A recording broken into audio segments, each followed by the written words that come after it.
Welcome to One Chapter, One Thought. I'm Pastor Chris from Lincroft Bible Church in New Jersey, and every weekday I read one chapter of the Bible and offer one brief devotional thought. Today's reading is from the book of Psalms, chapter 23, a psalm of David. The Lord is my shepherd, I shall not want. He makes me to lie down in green pastures. He leads me beside the still waters. He restores my soul. He leads me in the paths of righteousness for his name's sake. Though I walk through the valley of the shadow of death, I will fear no evil, for you are with me. Your rod and your staff, they comfort me. You prepare a table before me in the presence of my enemies.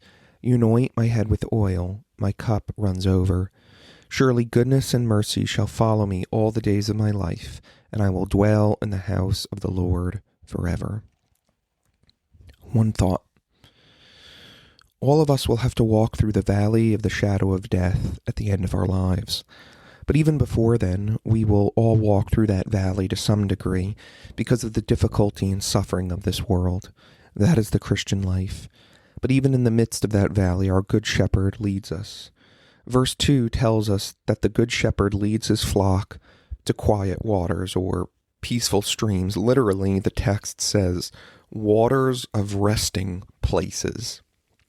And this term, resting place, is what the Lord sought for the Ark of the Covenant when the people set out from Mount Sinai in Numbers 10:23.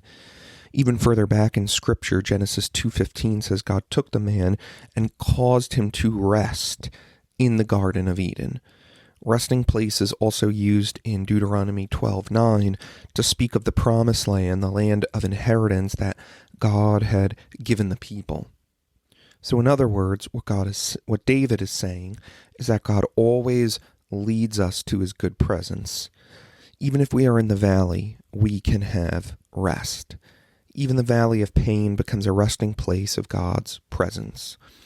And we find that we can rest in God because Jesus went through the valley of the shadow of death for us, and he came out the other side.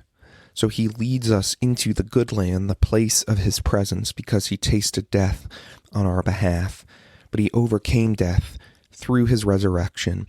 And so that when we are in the valley, his presence is with us. His rod and his staff can comfort us.